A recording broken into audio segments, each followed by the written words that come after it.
आप सुन रहे हैं जगत गुरु तत्वदर्शी संत रामपाल जी महाराज द्वारा लिखित पुस्तक गीता तेरा ज्ञान अमृत का पेज नंबर 37।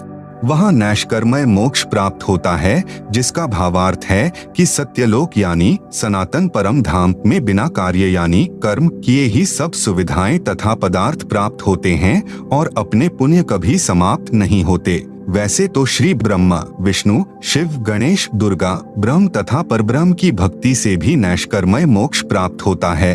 वह कुछ समय तक ही रहता है, जो प्रत्येक देवता के लोक में बने स्वर्ग यानी होटल में प्राप्त होता है, परंतु वहाँ प्राणी को अपने पुण्यों का प्रतिफल ही प्राप्त होता है। पुण्यों के समाप्त होने के पश्चात पुनर्जन्म तथा मृत्यु का चक्र पुनः प्रारंभ हो जाएगा। नैष्कर्मय मुक्ति का वर्णन गीता अध्याय 3 श्लोक 4 तथा अध्याय 18 श्लोक 49 में है। जिस सनातन परम धाम तथा शांति की प्राप्ति के लिए तथा उस परमेश्वर की शरण में जाने के लिए गीता अध्याय 18 श्लोक 62 तथा अध्याय 15 श्लोक 4 में कहा है, वह गीता ज्ञान दाता से अन्य पूर्ण परमात्मा है। गीता अध्याय 8 श्लोक 5 तथा 7 में तो गीता ज्ञान दाता ने अपनी भक्ति करने को कहा है, उससे तो जन्म मृत्यु दोनों की बनी रहेगी। इसलिए फिर गीता अध्याय 8 श्लोक 8, 9, 10 में उस परमेश्वर की भक्ति करने के लिए कहा है, जिसका वर्णन गीता अध्याय 18 श्लोक 62 तथा अध्याय 15 श्लोक 4 में है। फिर गीता अध्याय 8 के ही श्लोक 18 में कहा है। गीता अध्याय 15 श्लोक 16, 17 में 3 पुरुष बताए हैं। नंबर 1 क्षर पुरुष, यह स्वयं गीता ज्ञान दाता है। इसे क्षर ब्रह्म भी कहते हैं। यह केवल 21 ब्रह्मांडों का प्रभु है। नंबर 2 अक्षर पुरुष, इसे परब्रह्म भी कहते हैं। यह केवल 7 शंख ब्रह्मांडों का प्रभु है। नंबर 3 परम अक्षर पुरुष है, जिसे परम अक्षर ब्रह्म परमेश्वर सत्य पुरुष अविनाशी परमात्मा भी कहते हैं, जो असंख्य ब्रह्मांडों का स्वामी है। यहाँ पर अर्थात श्रीमद् भगवत गीता के अध्याय 8 श्लोक 8, 9, 10, 20 तथा 22 में परम अक्षर पुरुष के विषय में वर्णन है। अध्याय 8 श्लोक 18 में अक्षर पुरुष के विषय में वर्णन है। जिस समय अक्षर पुरुष का एक दिन समाप्त होता है, जो 1000 युगों का होता है।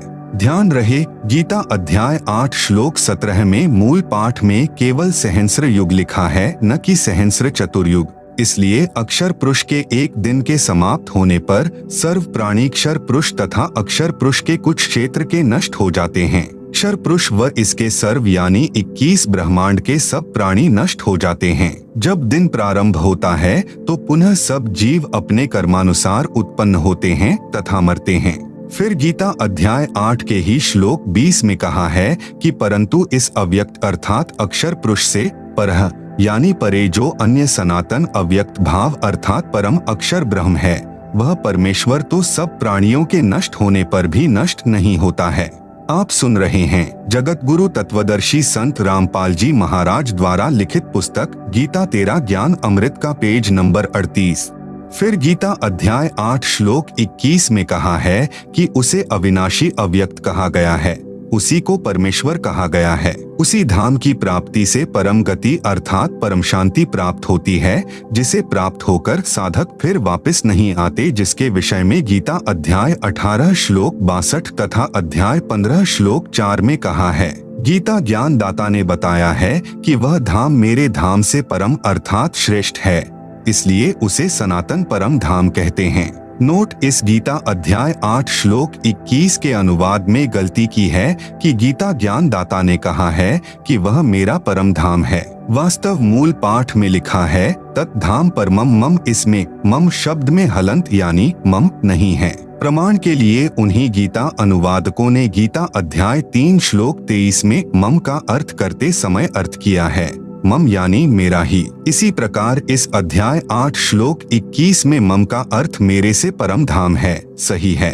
फिर गीता अध्याय 8 श्लोक 22 में स्पष्ट किया है कि पुरुषः सह परः, सह यानी वह, परः यानी दूसरा, पुरुषः यानी परमेश्वर तो अनन्य भक्ति से प्राप्त होने योग्य है, जिसके अंतर्गत सर्व प्राणी आते हैं, जिसने सर्व संसार की रचना यानी उत्पत्ति की है। गीता अध्याय 8 श्लोक 20 से 22 में गीता ज्ञान दाता से अन्य परम पुरुष का वर्णन है, इसलिए गीता ज्ञान दाता उस धाम को अपना नहीं कह सकता। उसने अपने धाम यानी लोक से परम अर्थात श्रेष्ठ धाम उस परमेश्वर का धाम बताया है। यह सही अर्थ है। विचार करें, गीता अध्याय 8 श्लोक 20 में परह शब्द का अर्थ परे किया है, अर्थात अव्यक्त से परह यानी परे अर्थात दूसरा सनातन अव्यक्त भाव वाला परमेश्वर है। इसी प्रकार गीता के इस अध्याय 8 श्लोक 22 में कहा है कि सह यानी वह, परह यानी जो परे अर्थात दूसरा, पुरुष है यानी परमेश्वर है, उसकी प्राप्ति अनन्य भक्ति से ही संभव है।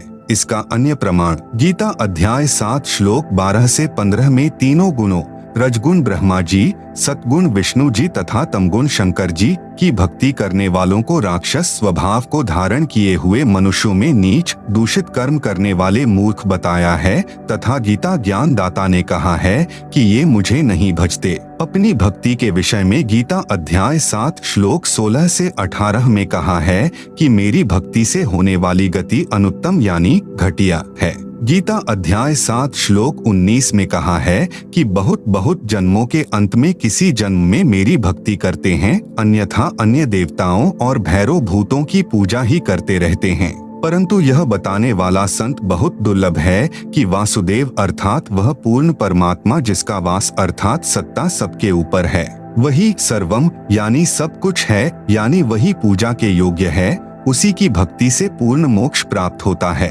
वही सर्व सृष्टि का रचनहार है, सबका धारण पोषण करने वाला है। आप सुन रहे हैं जगत गुरु तत्वदर्शी संत रामपाल जी महाराज द्वारा लिखित पुस्तक गीता तेरा ज्ञान अमृत का पेज नंबर 39। फिर गीता अध्याय 7 श्लोक 29 में गीता ज्ञान दाता ने कहा है कि जो साधक मेरे ज्ञान को आधार बनाकर तत्वदर्शी संतों से ज्ञान प्राप्त करके केवल जरा यानी वृद्धा अवस्था के दुख से तथा मरण यानी मृत्यु के दुख से छूटने के लिए भक्ति करके प्रयत्न करते हैं, वे संसार की सर्व वस्तुओं को नाशवान मानकर इनकी इच्छा नहीं करते, केवल मोक्ष उद्देश्य से ही भक्ति करते हैं। वे तत्ब्रह्म यानी उस ब्रह्म को विदु यानी जानते हैं, सब कर्मों से परिचित हैं, सर्व अध्यात्म ज्ञान से परिचित हैं। गीता अध्याय 7 श्लोक 29। गीता अध्याय 8 श्लोक 1 में अर्जुन ने प्रश्न किया कि हे भगवान, किम तत् ब्रह्म यानी वह ब्रह्म क्या है जिसको जानकर साधक केवल मोक्ष ही चाहता है। इसका उत्तर गीता अध्याय 8 श्लोक 3 में गीता ज्ञान दाता ने दिया है। कहा है कि वह परम अक्षर ब्रह्म है। गीता ज्ञान दाता ने इस परम अक्षर ब्रह्म की जानकारी गीता अध्याय 8 में ही श्लोक नंबर 8, 9, 10, 20, 21, 22 में भी दी है, जो गीता ज्ञान दाता से अन्य है। गीता अध्याय 2 श्लोक 17 में कहा है कि जिस परमेश्वर ने संपूर्ण जगत की रचना की है, जिससे यह जगत व्याप्त है, अर्थात जिसकी शक्ति से सर्व ब्रह्मांड टिके हैं, रुके हैं, वह वास्तव में अविनाशी परमात्मा है, जिसका नाश करने में कोई समर्थ नहीं है। गीता अध्याय 15 श्लोक 17 में भी कहा है कि पुरुषोत्तम तो अन्य है। गीता अध्याय 15 श्लोक 16 में 2 पुरुष कहे हैं, क्षर पुरुष तथा अक्षर पुरुष। उत्तम पुरुष इनसे अन्य है, अर्थात श्रेष्ठ परमेश्वर जो तीनों लोकों में प्रवेश करके सबका धारण पोषण करता है, वह परमात्मा कहा जाता है। वही वास्तव में अविनाशी परमेश्वर है। गीता अध्याय 15 श्लोक 17। फिर गीता अध्याय 2 के ही श्लोक 59 में भी गीता ज्ञान दाता ने अपने से अन्य परमात्मा के विषय में कहा है। प्रसंग गीता अध्याय 2 श्लोक 53 से चला है, जिसमें कहा है कि हे अर्जुन, जिस समय भांति भांति के भ्रमित करने वाले ज्ञान के वचनों से विचलित हुई तेरी बुद्धि जब परमात्मा में अटल यानी स्थिर ठहर जाएगी, तब तू योग को प्राप्त होगा। गीता अध्याय 2 श्लोक 53। फिर गीता अध्याय 2 श्लोक 59 में कहा है कि कुछ व्यक्ति निराहार रहकर यानी भोजन त्याग कर केवल फलाहार या दुग्धाहार ही करते हैं। उनके कुछ समय के लिए विषय विकार तो निवृत्त हो जाते हैं, परंतु संसार के पदार्थों से आसक्ति निवृत्त नहीं होती। शास्त्रानुसार साधना करने से उस अन्य परमात्मा का साक्षात्कार होता है, जिससे विषय विकार तथा आसक्ति भी निवृत्त हो जाती है। गीता अध्याय 2 श्लोक 59 के मूल पाठ में परम शब्द जिसका अर्थ है पर अर्थात दूसरा होता है।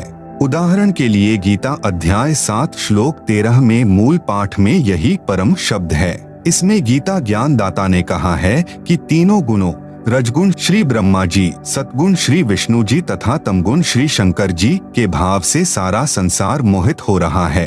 इनसे परे मुझे नहीं जानता। गीता अध्याय 7 श्लोक 13। इसमें परम यानी पर यानी परे अर्थात दूसरा अर्थ हुआ।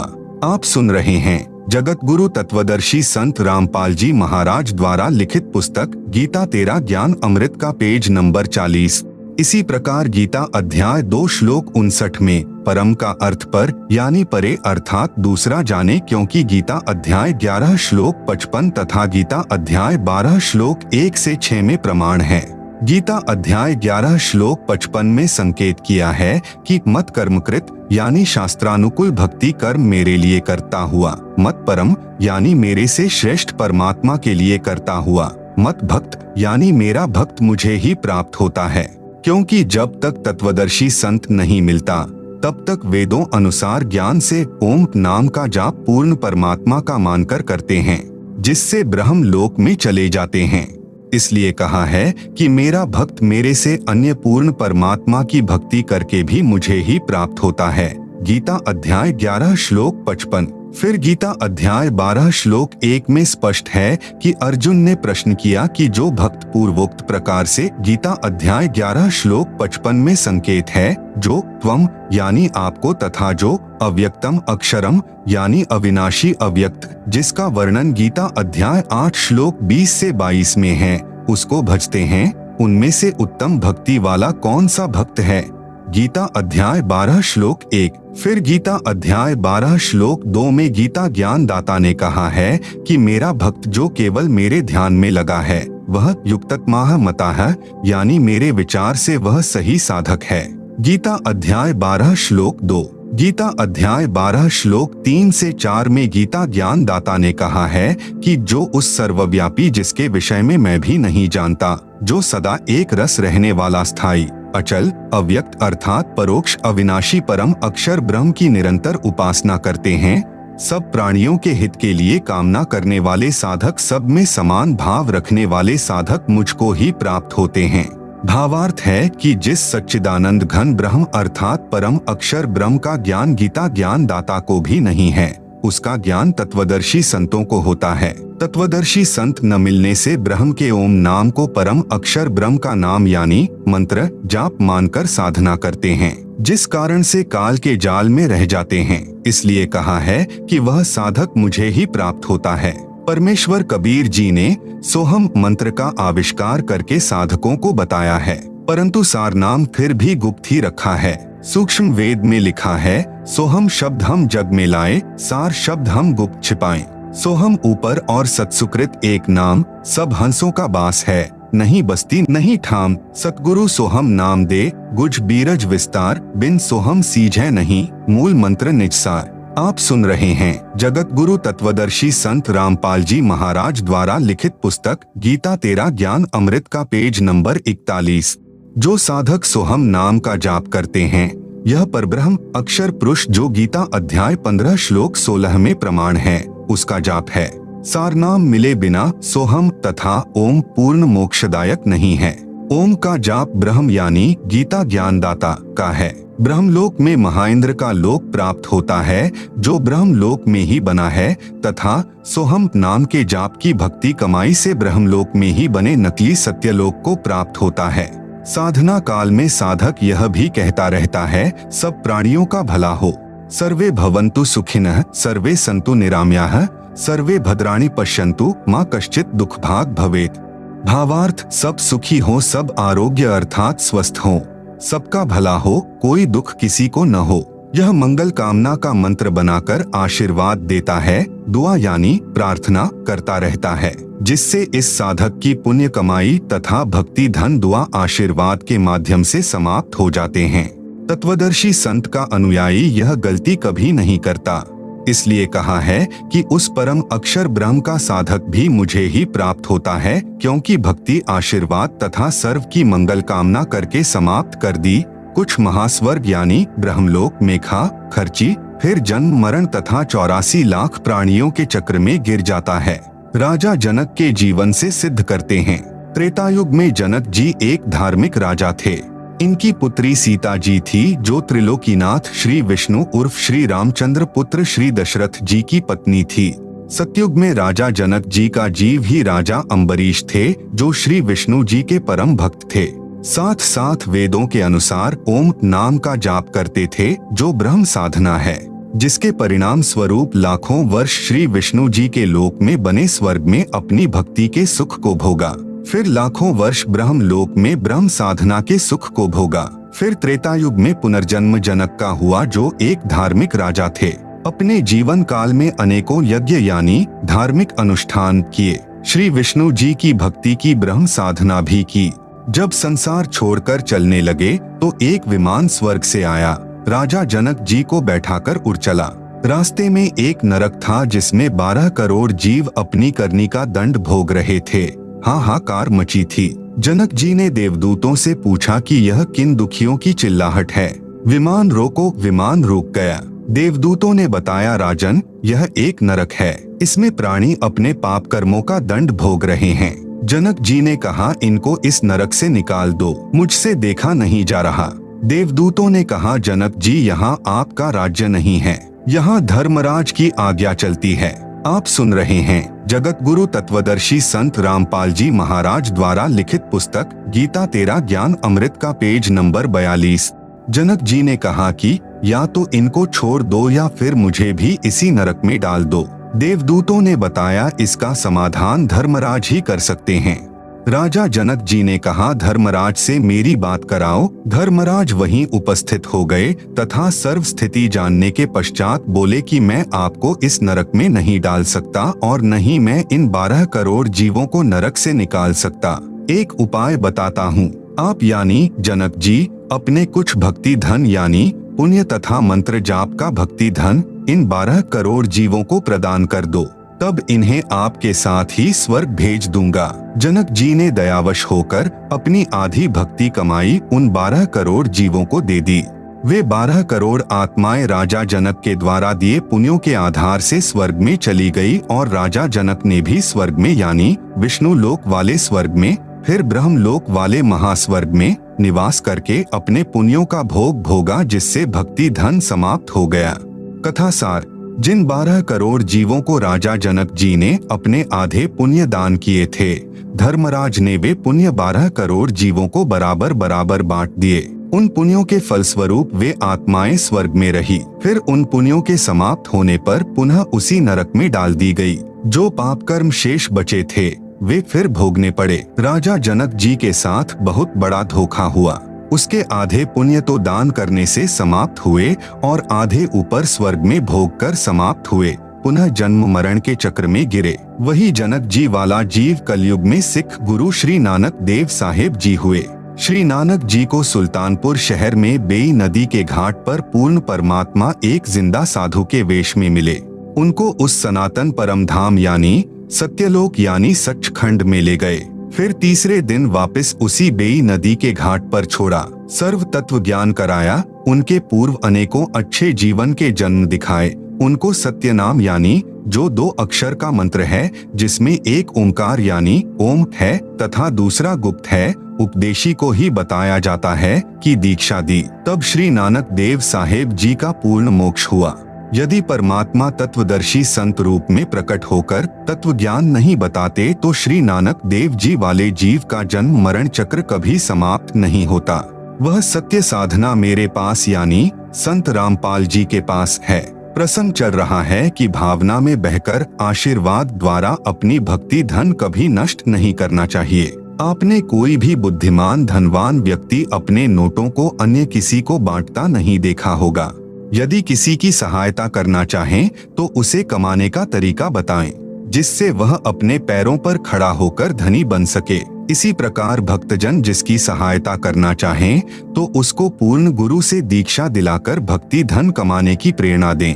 आप सुन रहे हैं जगत गुरु तत्वदर्शी संत रामपाल जी महाराज द्वारा लिखित पुस्तक गीता तेरा ज्ञान अमृत का पेज नंबर 43। गीता अध्याय 12 श्लोक 5 में कहा है कि जिनकी आस्था सच्चिदानंद घन ब्रह्म अर्थात परम अक्षर ब्रह्म में है और जो उसी को चेतसा यानी जानने वाले हैं, उनको अधिकतर क्लेश यानी शंका के कारण ज्ञान का झगड़ा बना रहता है। उन मानव शरीरधारियों के लिए इस कारण से दुखपूर्वक प्राप्त की जाने वाली गति है। भावार्थ वही है कि तत्वदर्शी संत न मिलने के कारण कबीर पंथी यानी घीसा दास पंथी, गरीबदास पंथी, दादू पंथी, नेकीराम पंथी थे। सब कबीर पंथी कहलाते हैं, भी कठिन तपस्या करते हैं, व्रत मौन व्रत अन्य कठिन साधना ही करते हैं। इसलिए कहा है कि उस पूर्ण परमात्मा की साधना क्लेशयुक्त तथा दुख पूर्वक प्राप्त होने योग्य है। वास्तव में सर्व साधना जो शास्त्रानुकूल है वह बहुत आसान है। प्रमाण यजुर्वेद अध्याय 40 मंत्र 15 में ब्रह्म साधना के लिए कहा है कि वायुः अनिलम अमृतम अथ इदम भस्मांतम शरीरम ओम कृतम स्मर किल्बे स्मर कृतुः स्मर। भावार्थ ब्रह्म साधना का ओम नाम है। इससे मिलने वाला अमृतम अर्थात मोक्ष प्राप्ति के लिए ओम नाम का जाप, वायुः अनिलम यानी श्वास उश्वास से पूरी लगन के साथ शरीर नष्ट होने तक, कृतम यानी कार्य करते करते, स्मर यानी स्मरण कर, किल्बे स्मर यानी पूरी कसक अर्थात किलबिलाहट यानी विलाप जैसी स्थिति से स्मरण कर, कृतुः स्मर यानी मनुष्य जीवन का मूल कार्य जानकर स्मरण कर। यजुर्वेद अध्याय 40 मंत्र 15। फिर यजुर्वेद अध्याय 40 मंत्र 17 में वेद ज्ञान दाता ने, यही गीता ज्ञान दाता है, कहा है कि वह पूर्ण परमात्मा तो ऊपर के लोक में परोक्ष है अर्थात अव्यक्त है। अहम खम ब्रह्मोम यानी मैं ब्रह्म हूँ, दिव्य आकाश रूपी ब्रह्म लोक में मैं रहता हूँ, मेरा ओम नाम है। यजुर्वेद अध्याय 40 मंत्र 10 में वेद ज्ञान दाता ने कहा कि कोई तो परमात्मा को संभवात यानी उत्पन्न होने वाला अवतार रूप में साकार मानता है, कोई असंभवात यानी उत्पन्न न होने वाला अर्थात निराकार मानता है।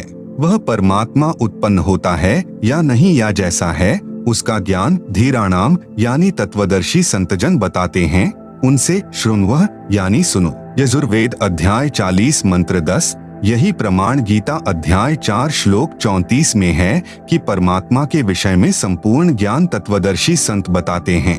उनकी खोज कर उनसे निष्कपट भाव से तथा दंडवत प्रणाम करके विनम्रता से प्रश्न करने से वे तत्वदर्शी संत तेरे को तत्व ज्ञान का उपदेश करेंगे। सूक्ष्म वेद में भी कहा कि नाम उठत नाम बैठत नाम सोवत जागरे, नाम खाते नाम पीते नाम सेती लागरे। भावार्थ परमात्मा की साधना केवल नाम के जाप से होती है। उस नाम का जाप कार्य करते करते करो, सोने से पहले, सुबह उठते ही, खाना खाते समय, पेय पदार्थ पीते समय अर्थात सर्व कार्य करते करते नाम का स्मरण करो। भावार्थ है कि हठ योग न करके कर्मयोग में साधना करो। आप सुन रहे हैं जगत गुरु तत्वदर्शी संत रामपाल जी महाराज द्वारा लिखित पुस्तक गीता तेरा ज्ञान अमृत का पेज नंबर 44। गीता में 2 प्रकार का ज्ञान है। गीता का जो ज्ञान वेदों यानी ऋग्वेद, यजुर्वेद, सामवेद तथा अथर्ववेद तथा सूक्ष्म वेद जो सच्चिदानंद घन ब्रह्म अर्थात सत्य पुरुष ने अपने मुख कमल से तत्व ज्ञान बोला है, उससे मेल नहीं करता है तो वह गलत ज्ञान है। वह गीता ज्ञान दाता का अपना मत है, वह स्वीकार्य नहीं है। गीता ज्ञान दाता ने कई श्लोकों में गीता अध्याय 13 श्लोक 2, अध्याय 7 श्लोक 18, अध्याय 6 श्लोक 36, अध्याय 3 श्लोक 31 तथा अध्याय 18 श्लोक 70 में कहा है कि ऐसा मेरा मत है, मेरा विचार है। श्रीमद् भगवत गीता में 95% वेद ज्ञान है, 5% गीता ज्ञान दाता का अपना मत है। यदि वह वेदों से मेल खाता है तो ठीक है, अन्यथा व्यर्थ है। उदाहरण के लिए गीता अध्याय 2 श्लोक 37 से 38 पर्याप्त है, इनमें विरोधाभास है।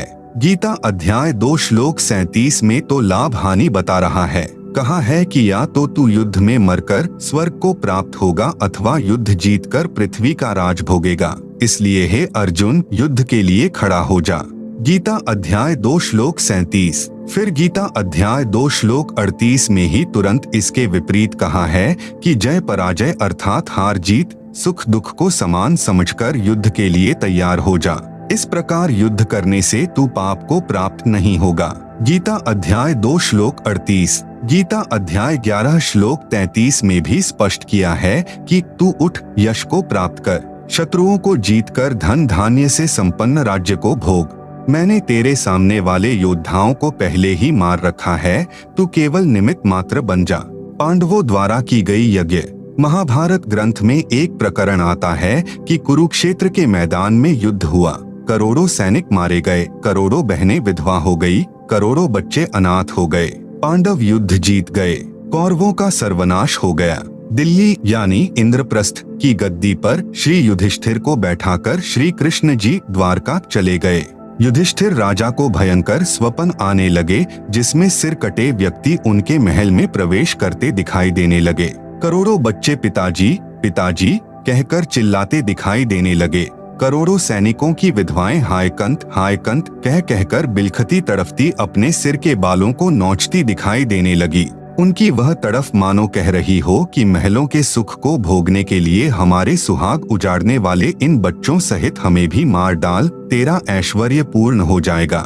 कितने दिन रहोगे इस राज सिंहासन पर। एक दिन सुबह के समय राजा युधिष्ठिर स्नान करने के लिए गंगा तट पर गया। वहाँ पर कई हजारों की संख्या में महिलाएं भी अपने सुहाग की चूड़ियां जो विधवा होने पर तोड़ी जाती हैं। आप सुन रहे हैं जगत गुरु तत्वदर्शी संत रामपाल जी महाराज द्वारा लिखित पुस्तक गीता तेरा ज्ञान अमृत का पेज नंबर 45। उनको जल प्रवाह करने उस घाट पर गई हुई थी, रो रही थी, सुबक रही थी, कुछ चक्कर खाकर गिर रही थी। उसके बेटे बेटियां उस विधवा माँ के ऊपर गिरकर रो रहे थे। कुछ एक को दो महिलाएं जो वृद्ध थी हाथ का सहारा देकर चल रही थी तथा सब रो रही थी। यह विकराल दृश्य देखकर राजा युधिष्ठिर बिना स्नान किए ही वापस लौट गए। सारा दिन वही दृश्य आंखों के सामने घूमने लगा। कुछ नहीं खाया पिया, रात्रि में सोने लगा तो वही दृश्य आंखों के सामने था। जैसे तैसे सोया तो वही स्वप्न आने लगे जो पहले 2-3 दिन से दिख रहे थे। राजा युधिष्ठिर न सो पा रहा था, न रो पा रहा था, न कुछ खा रहा था, केवल नाम मात्र आहार करता था। आंखें फटी फटी सी, चेहरा डरा डरा सा रहता था। द्रौपदी कई दिन से यह दशा अपने बड़े पति की देख रही थी। कई बार कारण भी पूछा, परंतु उत्तर होता था कुछ नहीं। जब द्रौपदी को संतोषजनक उत्तर नहीं मिला और युधिष्ठिर जी की दशा दिन प्रतिदिन बिगड़ती देखकर उसे अन्य पांडवों को बताना पड़ा। चारों पांडव भीम, अर्जुन, नकुल तथा सहदेव युधिष्ठिर जी के पास गए तथा विनम्रता पूर्वक परेशानी का कारण पूछा। युधिष्ठिर ने उस समय भी कहा कुछ नहीं। जब बड़ा भाई जीवित है तो छोटों को टेंशन यानी चिंता नहीं करनी चाहिए। लेकिन अर्जुन ने कहा कि बड़े भाई क्या हम बच्चे हैं? क्या हम अपने भाई के दुख के भागीदार नहीं बन सकते? क्या आप हमें अपना भाई नहीं मानते? युधिष्ठिर की आंखों से आंसू झलक गए और चारों को बाहों में लेकर सीने व गले से लगाकर फिर उनके मुख पर हाथ रखकर कहने लगा कि ऐसा मत कहो, आप मेरे भाई ही नहीं मेरी जिंदगी हो और पिताजी की धरोहर हो, परंतु ऐसी कोई बात नहीं है जो आपसे छुपाऊं। सहदेव ने आंखों में पानी भरकर कहा कि बड़े भैया, लगता है राजा बनकर आप बेईमान धोखेबाज बन गए हो। हमसे अवश्य कुछ हेराफेरी बेईमानी कर रहे हो। सच सच बता दो, हम चारों की कसम, नहीं तो हम भी खाना पीना त्याग देंगे। युधिष्ठिर को उस छोटे भाई के प्यार भरे उलाहनों ने विवश कर दिया उनके सामने अपना दुख व्यक्त करने के लिए। तब जो स्वपन तथा गंगा दरिया तट पर दृश्य देखे थे सब बताए। पांडवों के गुरु श्री कृष्ण जी थे। प्रमाण गीता अध्याय 2 श्लोक 7 तथा गीता अध्याय 4 श्लोक 3 में। इसलिए पांचों पांडव द्वारका पहुँचे तथा युधिष्ठिर जी की परेशानी से श्री कृष्ण जी को परिचित कराया तथा इस संकट के आने का कारण तथा निदान यानी समाधान पूछा। श्री कृष्ण जी ने देख सोचकर बताया कि युधिष्ठिर के ऊपर बुरी आत्माओं का साया है तथा युद्ध में किए बंधुघात का पाप सिर चढ़ा है। समाधान श्री कृष्ण जी ने बताया कि एक अश्वमेध यज्ञ करो। आप सुन रहे हैं जगत गुरु तत्वदर्शी संत रामपाल जी महाराज द्वारा लिखित पुस्तक गीता तेरा ज्ञान अमृत का पेज नंबर 46। पूरी पृथ्वी के साधु संत, ऋषि, महर्षि, ब्राह्मण अपने रिश्तेदार तथा स्वर्ग लोक के सर्व देवताओं को उस यज्ञ में भंडारा भोजन कराओ। एक पंचायन यानी पंचानन अर्थात पंचमुखी शंख लाओ। उसको एक सुसज्जित मेज पर रखा जाएगा। जब सर्व उपस्थित मेहमान भोजन कर लेंगे तब यह शंख अपने आप आवाज करेगा। तब तुम्हारे ये 3 ताप का संकट समाप्त होगा। यदि शंख ने आवाज नहीं की तो यज्ञ संपूर्ण नहीं होगी, संकट बना रहेगा। यह सुनकर अर्जुन को मानो सांप सूंघ गया हो। उसका दिमाग फटने को हो गया। सोचने लगा कि जब युद्ध की तैयारी थी, मैं युद्ध से मना कर रहा था, तब भगवान युद्ध करने को बार बार प्रेरित कर रहे थे। कहा था कि तुम्हें कोई पाप नहीं लगेगा, तू तो निमित्त मात्र है, तेरे दोनों हाथों में लड्डू हैं।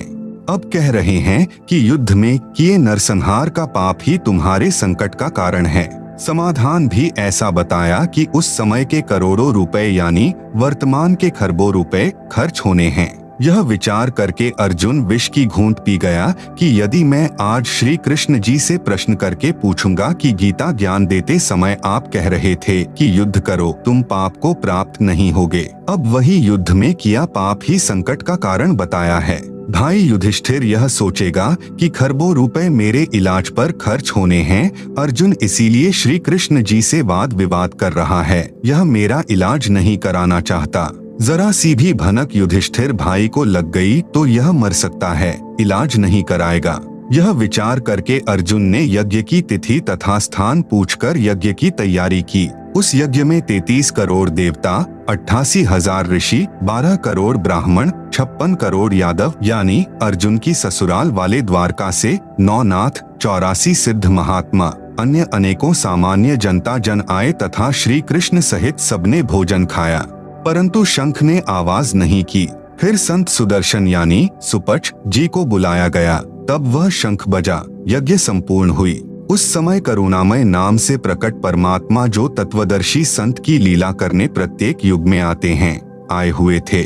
सुदर्शन उनका शिष्य था तथा सत्यनाम यानी सतनाम जो 2 अक्षर का है, एक ओम दूसरा तत् की भक्ति करता था, जिस कारण से पांडवों की यज्ञ सफल हुई थी तथा वह 3 ताप से आया संकट पांडवों का समाप्त हुआ था, जो न श्री कृष्ण जी के भोजन करने से तथा न उपरोक्त महानुभावों के भोजन करने से समाप्त हुआ।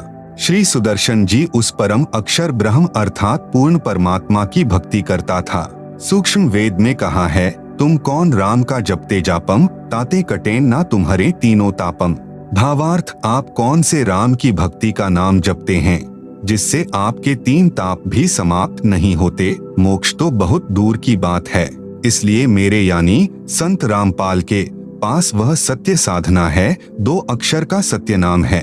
आओ और दीक्षा लेकर अपना कल्याण कराओ। आप सुन रहे हैं जगत गुरु तत्वदर्शी संत रामपाल जी महाराज द्वारा लिखित पुस्तक गीता तेरा ज्ञान अमृत का पेज नंबर 47। अब उसी प्रसंग पर आते हैं कि गीता में 2 तरह का ज्ञान है अर्थात विरोधाभास है।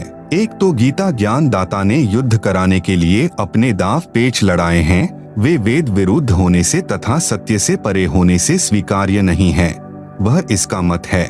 इसलिए गीता अध्याय 12 श्लोक 5 में कहा है कि उस सच्चिदानंद घन ब्रह्म की भक्ति क्लेश व दुखपूर्वक प्राप्त होती है, जबकि वेद में लिखा है कि तत्वदर्शी संत मिलने के पश्चात उस परमात्मा यानी पूर्ण ब्रह्म की भक्ति कार्य करते करते नाम जाप साधना करके की जाती है। बहुत ही सरल है।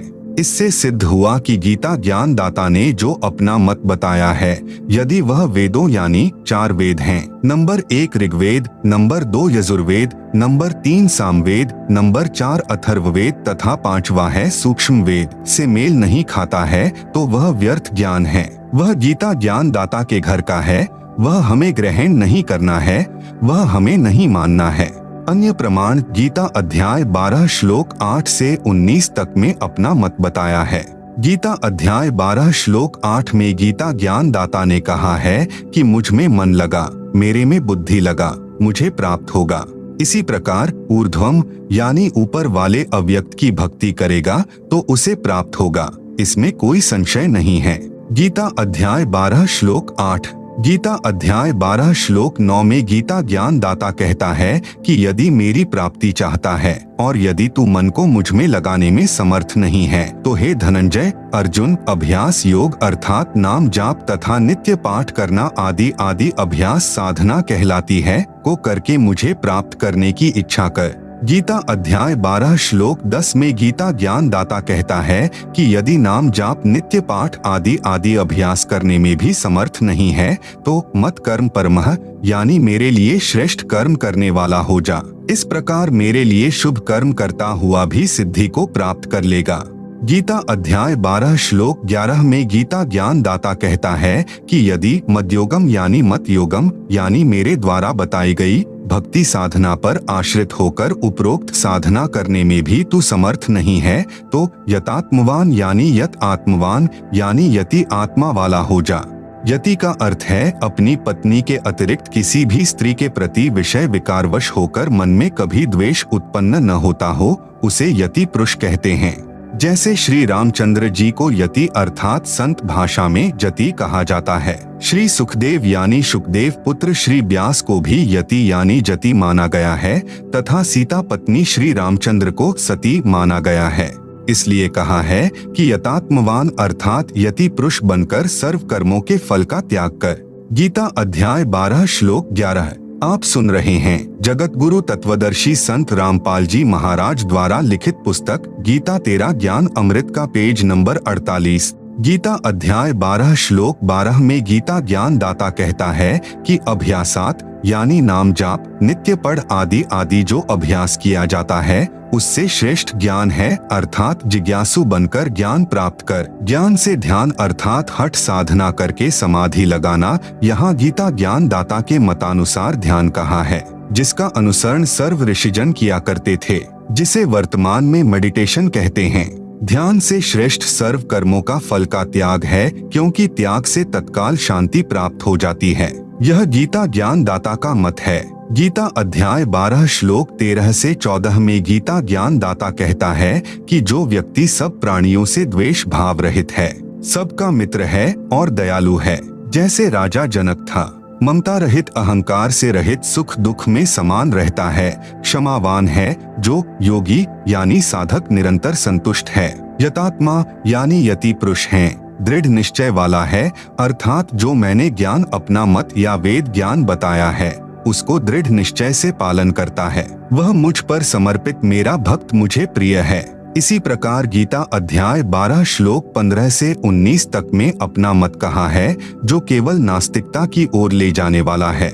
जैसे ऊपर किए गए उल्लेख में गीता अध्याय 12 श्लोक 8 से 12 तक कहा है कि मुझ में मन लगा, यदि मन नहीं लगा सकता तो नाम जाप तथा नित्य पाठ आदि का अभ्यास किया कर। अभ्यास का अर्थ है नित्य प्राप्ति, बार बार कर्म करना। नाम जाप नित्य पाठ करके मुझे प्राप्त करने की इच्छा कर। यदि नाम जाप नित्य पाठ भी नहीं कर सकता तो मेरे लिए अर्थात परमात्मा के लिए कर्म करने वाला हो जा। उदाहरण के लिए जैसे धार्मिक कर्म करते हैं, कहीं कंबल बांट दिए, कहीं भोजन भंडारा कर दिया, कहीं मंदिर बना दिया, कहीं प्याऊ बनवा दी, पक्षियों को अनाज डाल दिया आदि आदि भगवान के प्राप्ति किए कर्म कहलाते हैं। इनके करने से कुछ सिद्धि प्राप्त हो जाएगी। प्रिय पाठ को ध्यान से विचारो। इस श्लोक में इन कर्मों से होने वाला फल भी बता दिया है कि सिद्धि प्राप्त हो जाती है। फिर साधक स्वयं झाड़ फूंक, जंत्र मंत्र, आशीर्वाद तथा दुआ बद्दुआ देने योग्य हो जाता है और महर्षि प्रसिद्ध हो जाता है। गीता अध्याय 12 श्लोक 10। यदि भगवान के लिए कर्म भी नहीं कर सकता है तो यति यानी जति पुरुष बनकर कर्म फल का त्याग कर। विचार करें, जब भगवान के लिए धार्मिक कर्म करेगा ही नहीं तो कौन से कर्म शेष हैं जिनके फल का त्याग करेगा। इसे कहते हैं ऊवा बाई का ज्ञान, बिना सिर पैर का ज्ञान। गीता अध्याय 12 श्लोक 11। फिर गीता अध्याय 12 श्लोक 12 में तो कमाल ही कर दिया।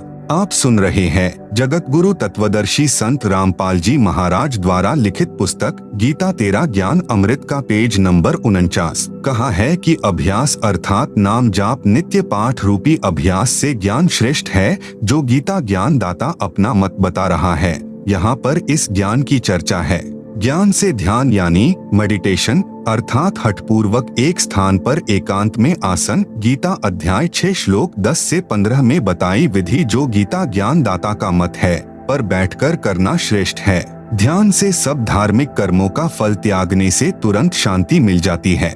गीता अध्याय 12 श्लोक 11 में सब धार्मिकता वाले कर्म भी त्यागने का आदेश है। इस प्रकार का यह ज्ञान जो साधकों को नास्तिकता की ओर धकेल रहा है, यह गीता ज्ञान दाता का शास्त्र विरुद्ध ज्ञान है, जिस कारण से साधक शास्त्र विधि को त्याग कर मनमाना आचरण करने लग गए और अपना अनमोल मनुष्य जीवन व्यर्थ करते हैं।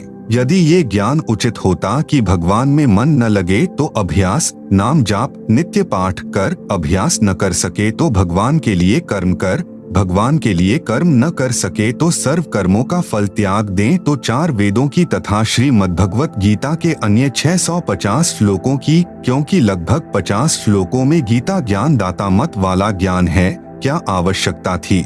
यही 4 से 5 श्लोक पर्याप्त थे। इस प्रकार गीता ज्ञान दाता ने जो अपना मत बताया है, जो वेदों के विरुद्ध है, वह स्वीकार करने योग्य नहीं है। गीता अध्याय 12 श्लोक 20 में अपने अज्ञान को छुपाने के लिए फिर कहा है कि परंतु जो श्रद्धाना है यानी साधक श्रद्धा के साथ मत परमाह यानी मत परमाह यानी मेरे से श्रेष्ठ परमेश्वर को पर्युवास्ते यानी पूजते हैं, वे मुझे अधिक प्रिय हैं।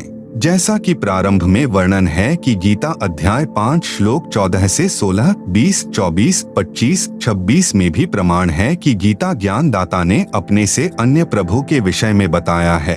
गीता अध्याय 5 श्लोक 14 में गीता ज्ञान दाता ने कहा है कि प्रभु यानी परमात्मा किसी मनुष्य के न तो कर्तापन की, न कर्मक, न कर्मफल संयोग की उत्पत्ति करता है, किंतु सर्व प्राणी अपने स्वभाववश कर्म करते हैं। गीता अध्याय 5 श्लोक 15 विभुः यानी सर्वव्यापी अर्थात वासुदेव, जिसका गीता अध्याय 3 श्लोक 14 से 15 में वर्णन है, कहा है कि सर्व प्राणियों की उत्पत्ति अन्न से होती है, अन्न वर्षा से उत्पन्न होता है, वर्षा धार्मिक अनुष्ठानों अर्थात यज्ञों से होती है, यज्ञ शास्त्रानुकूल धार्मिक कर्मों से उत्पन्न होते हैं। धार्मिक कर्म तो ब्रह्म अर्थात क्षर पुरुष से उत्पन्न होते हैं। ब्रह्म अर्थात क्षर पुरुष को अक्षरः सम उद्भवम अविनाशी परमात्मा अर्थात परम अक्षर ब्रह्म से उत्पन्न हुआ जान। इससे सिद्ध होता है कि सर्वगतम ब्रह्म यानी सर्वव्यापी परमात्मा अर्थात विभुः यानी सर्वव्यापी परमेश्वर न किसी के पाप और न शुभ कर्म को ही ग्रहण करता है। उसी से सर्व जंतवः यानी जीव जंतु तथा मनुष्य मोहित हो रहे हैं। गीता अध्याय 5 श्लोक 16 तथा 17 को पढ़ने से स्पष्ट हो जाएगा कि गीता ज्ञान दाता ने अपने से अन्य परमेश्वर के विषय में बताया है। आप सुन रहे हैं जगत गुरु तत्वदर्शी संत रामपाल जी महाराज द्वारा लिखित पुस्तक गीता तेरा ज्ञान अमृत का पेज नंबर 50। इसी प्रकार गीता अध्याय 5 श्लोक 20, 24, 25, 26 को गीता में अन्य अनुवादकों द्वारा किए सरलार्थ से समझा जा सकता है। इसी प्रकार गीता अध्याय 6 श्लोक 7 में स्पष्ट परमात्मा शब्द मूल पाठ में लिखा है, जो गीता ज्ञान दाता से अन्य परमात्मा का प्रमाण है, क्योंकि गीता अध्याय 15 श्लोक 17 में कहा है कि श्लोक 16 में वर्णित 2 पुरुषों क्षर पुरुष तथा अक्षर पुरुष से अन्य कोई उत्तम पुरुष अर्थात पुरुषोत्तम है, जिसे परमात्मा इति उदाहरित यानी परमात्मा कहा जाता है। वही तीनों लोकों में प्रवेश करके सबका धारण पोषण करता है, वह अविनाशी परमात्मा है। इसमें गीता अध्याय 15 श्लोक 17 में भी परमात्मा शब्द है। इस प्रकार गीता के अमृत ज्ञान को समझना है। केवल गीता जी के पढ़ने मात्र से कल्याण नहीं है। इसके अमृत ज्ञान को समझकर इसके अनुसार अपनी धार्मिक क्रियाएं करने से तीनों लाभ हैं, जो गीता अध्याय 16 श्लोक 23 में सुख प्राप्ति, सिद्धि शक्ति प्राप्ति तथा परम गति अर्थात पूर्ण मोक्ष प्राप्ति के लिए बताए हैं। अब पुनः उसी प्रसंग पर चर्चा करते हैं, जो प्रश्नकर्ता ने जानना चाहा है कि गीता ज्ञान दाता से अन्य पूर्ण परमात्मा कौन है तथा उसने अपने से अन्य किस परमेश्वर की शरण में जाने को कहा है। उत्तर चल रहा है। यह तो स्पष्ट ही हो चुका है कि गीता ज्ञान दाता से अन्य परम अक्षर ब्रह्म है। गीता अध्याय 18 श्लोक 62 में उस परमेश्वर परम अक्षर पुरुष की शरण में जाने के लिए कहा है। गीता अध्याय 18 श्लोक 66, गीता अध्याय 8 श्लोक 28, गीता अध्याय 12 श्लोक 6 से 7 में कहा है कि पूर्ण परमात्मा को प्राप्त करने के लिए मेरी भक्ति भी की जाती है। जैसे गीता अध्याय 17 श्लोक 23 में ओम तत्सत 3 नाम का जाप परम अक्षर ब्रह्म की प्राप्ति के लिए है।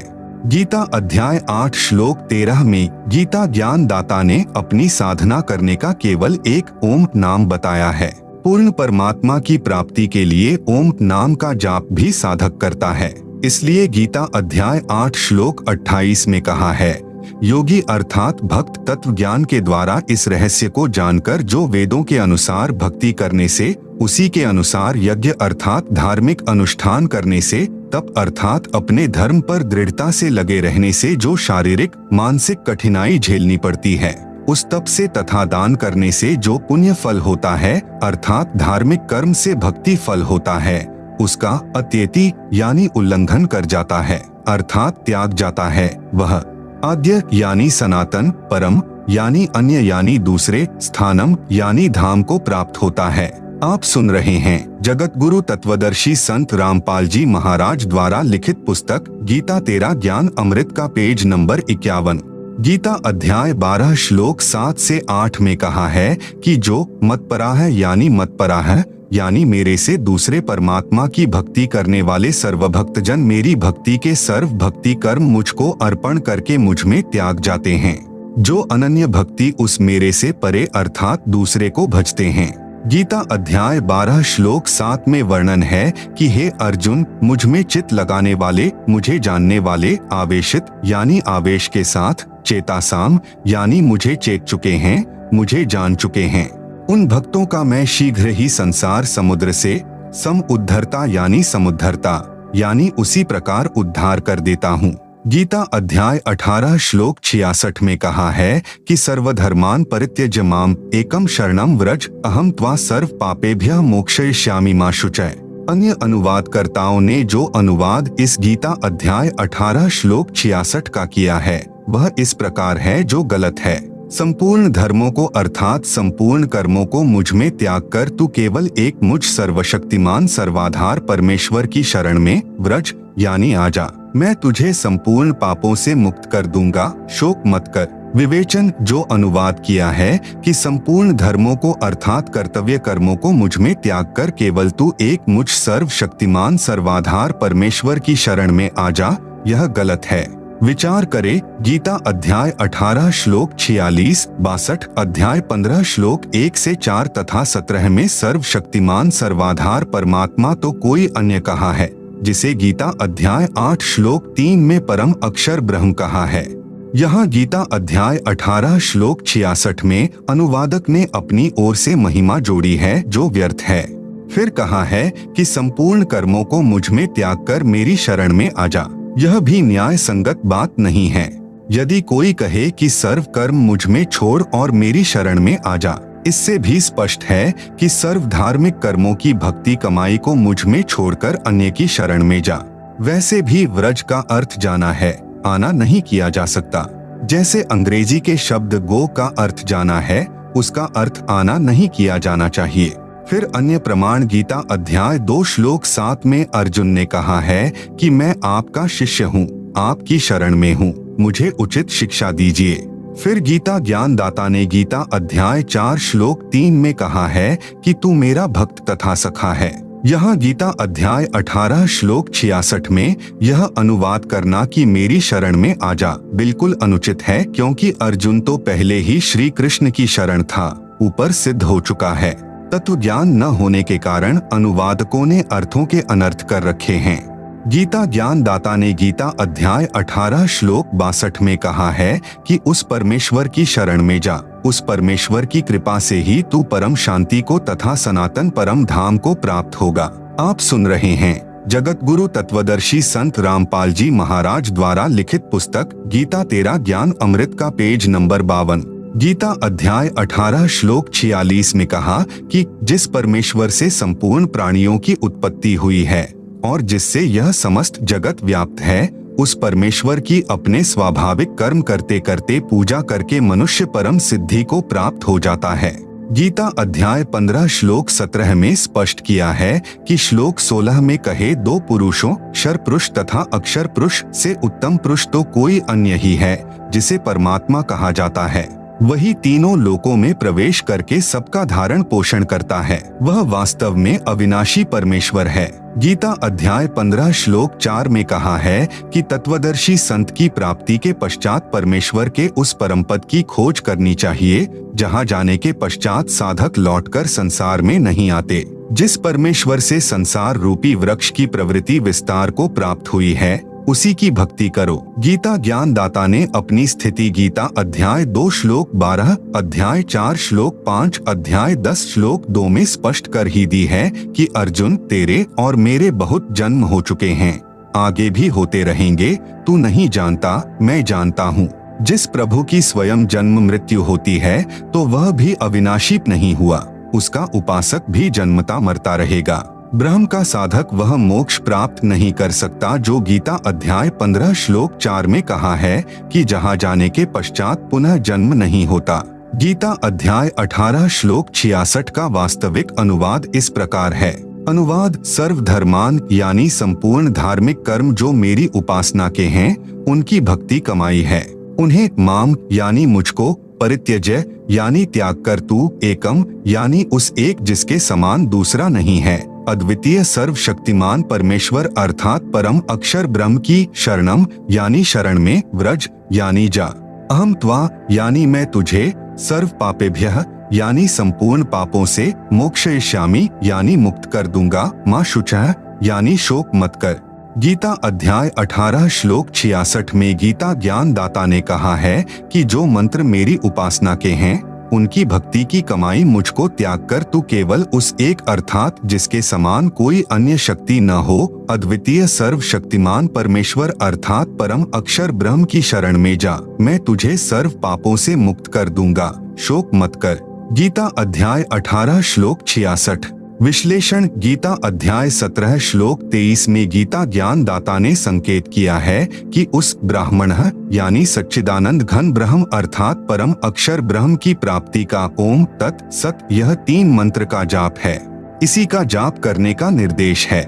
फिर गीता अध्याय 8 श्लोक 13 में अपनी उपासना का मंत्र बताया है कि मुझ ब्रह्म की भक्ति का केवल एक ओम अक्षर है, जो इसका उच्चारण करता हुआ शरीर त्याग कर जाता है तो उसको मेरी परम गति यानी मोक्ष प्राप्त होती है। आप सुन रहे हैं जगत गुरु तत्वदर्शी संत रामपाल जी महाराज द्वारा लिखित पुस्तक गीता तेरा ज्ञान अमृत का पेज नंबर 53। ओम का जाप ब्रह्म का जाप है, इससे ब्रह्मलोक प्राप्त होता है। यही परम गति ओम के जाप से होती है, जिसे गीता अध्याय 7 श्लोक 18 में अति अनुत्तम अर्थात अश्रेष्ठ कहा है। गीता अध्याय 8 श्लोक 16 में कहा है कि ब्रह्म लोक तक जितने भी लोक हैं, उनमें गए हुए साधक पुनरावृत्ति में हैं, अर्थात ब्रह्म लोक तक गए साधक पुनः जन्म मृत्यु में रहते हैं। इसलिए उपरोक्त गीता अध्याय 18 श्लोक 46, 62, 66, अध्याय 15 श्लोक 4 तथा 17 में किसी समर्थ परमेश्वर की शरण में जाने के लिए कहा है, जो ओम तत् सत नाम का जाप। गीता अध्याय 17 श्लोक 23 में 3 मंत्र ओम तत् सत है। इसमें जो ओम नाम है वह ब्रह्म का जाप है। इसी ब्रह्म को गीता अध्याय 15 श्लोक 16 में अक्षर पुरुष कहा है तथा दूसरा जो अक्षर पुरुष कहा है। अक्षर पुरुष का जाप तत् मंत्र का है, यह सांकेतिक है तथा गीता अध्याय 15 श्लोक 17 में कहा है कि उत्तम पुरुष तो अन्य पुरुषोत्तम अर्थात सर्वश्रेष्ठ सर्वशक्तिमान पुरुष तो अक्षर पुरुष तथा अक्षर पुरुष से अन्य ही है। उसका मंत्र सत है जो सांकेतिक है। उस परमेश्वर अर्थात परम अक्षर ब्रह्म जिसको संत भाषा में सत्य पुरुष कहते हैं के उस परम पद अर्थात सनातन परम धाम जिसे संत भाषा में सत्यलोक कहते हैं में जाने के लिए अर्थात पूर्ण मोक्ष प्राप्त करने के लिए गीता अध्याय 17 श्लोक 23 वाले ओम तत् सत मंत्र का जाप करना होता है।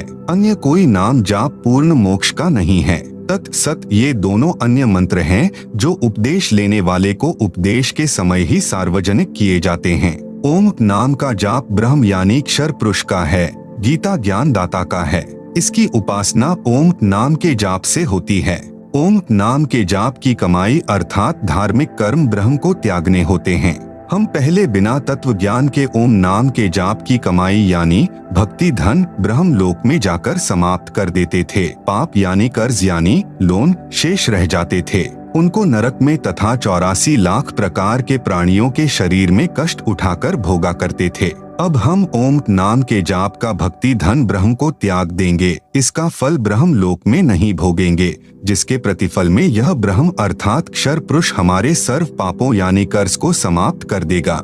इस गीता अध्याय 18 श्लोक 66 का यह भावार्थ है। फिर हम तत् मंत्र के जाप की कमाई अक्षर पुरुष अर्थात परब्रह्म गीता ज्ञान दाता से दूसरा ब्रह्म को त्याग देंगे। उसका 7 शंख ब्रह्मांड का क्षेत्र है, जिसको पार करके सनातन परम धाम यानी सत्यलोक में जाने का किराया देना होता है। दूसरे शब्दों में टोल टैक्स वह तत् मंत्र के जाप की कमाई से पूरा हो जाता है। फिर सत मंत्र जो सत्य पुरुष परम अक्षर ब्रह्म का जाप है, इसकी कमाई लेकर हम परमेश्वर के उस परम पद में अर्थात सनातन परम धाम यानी सत्यलोक को प्राप्त हो जाएंगे, जहां जाने के पश्चात साधक फिर संसार में कभी नहीं आते, परम शांति अर्थात पूर्ण मोक्ष प्राप्त होता है। आप सुन रहे हैं जगत गुरु तत्वदर्शी संत रामपाल जी महाराज द्वारा लिखित पुस्तक गीता तेरा ज्ञान अमृत का पेज नंबर 54। यह संपूर्ण भक्ति साधना मेरे यानी संत रामपाल दास के पास है। आओ और अपना कल्याण कराओ। यह है यथार्थ गीता के अध्याय 18 श्लोक 66 का अनुवाद। इसलिए कहा है गीता तेरा ज्ञान अमृत। उपरोक्त प्रमाणों से सिद्ध हुआ कि गीता ज्ञान दाता से अन्य पूर्ण परमात्मा है। उसी की शरण में जाने के लिए गीता ज्ञान दाता ने गीता अध्याय 18 श्लोक 62-66 में कहा है। जिस अनमोल गीता ज्ञान को ठीक से न समझकर अज्ञानी व्यक्तियों ने उल्टा अर्थ किया है, लिखा है कि गीता ज्ञान देने वाला अपनी ही शरण में आने को कह रहा है। जैसे किसी व्यक्ति का कार्य मुख्यमंत्री के अधिकार में है और वह मंत्री के पास खड़ा है, मंत्री से विनय कर रहा है कि यह कार्य कर दीजिए। मंत्री बुद्धिमान होता है, वह भ्रमित नहीं करता। वह कहेगा कि यदि आपको यह कार्य कराना है तो आप मुख्यमंत्री के पास जाएं, उनकी कृपा से ही आपका कार्य हो सकता है। उस मंत्री ने एक पत्र लिखकर दे दिया कि आप उस मुख्यमंत्री के पास जाइए, उसकी कृपा से आपका यह कार्य संभव है। कोई व्यक्ति उसका अर्थ करे कि मंत्री जी अपने पास आने को ही कह रहा है, तो वह गलत अर्थ कर रहा है। मंत्री के पास से वह व्यक्ति आया ही है। इसी प्रकार गीता के अमृत ज्ञान को न समझकर अड़ंगा अनुवाद करके पाठकों को अज्ञानी संतों ने भ्रमित किया है और जन्म मरण के चक्र में स्वयं भी गिरे हैं तथा अपने भोले अनुयायियों को भी जन्म मरण के चक्र में डाले हुए हैं, जो उन अज्ञानियों को पूर्ण विद्वान गीता मनीषी माने बैठे हैं। गीता का ज्ञान किसने कहा था, यह पूर्व के प्रश्न उत्तर में स्पष्ट हो चुका है। पढ़े प्रश्न नंबर 1 का उत्तर। प्रश्न 27 परमात्मा साकार है या निराकार? अव्यक्त का अर्थ निराकार होता है। उत्तर परमात्मा साकार है, नर स्वरूप है अर्थात मनुष्य जैसे आकार का है। अव्यक्त का अर्थ निराकार नहीं होता, साकार होता है। उदाहरण के लिए जैसा सूर्य के सामने बादल छा जाते हैं, उस समय सूर्य अव्यक्त होता है। हमें भले ही दिखाई नहीं देता, परंतु सूर्य अव्यक्त है, साकार है। जो प्रभु हमें सामान्य साधना से दिखाई नहीं देते, वे अव्यक्त कहे जाते हैं। जैसे गीता अध्याय 7 श्लोक 24-25 में गीता ज्ञान दाता ने अपने आप को अव्यक्त कहा है, क्योंकि वह श्री कृष्ण में प्रवेश करके बोल रहा था। जब व्यक्त हुआ तो विराट रूप दिखाया था। यह पहला अव्यक्त प्रभु हुआ जो क्षर पुरुष कहलाता है, जिसे काल भी कहते हैं। गीता अध्याय 8 श्लोक 17 से 19 तक दूसरा अव्यक्त अक्षर पुरुष है। गीता अध्याय 8 श्लोक 20 में कहा है कि इस अव्यक्त अर्थात अक्षर पुरुष से दूसरा सनातन अव्यक्त परमेश्वर अर्थात परम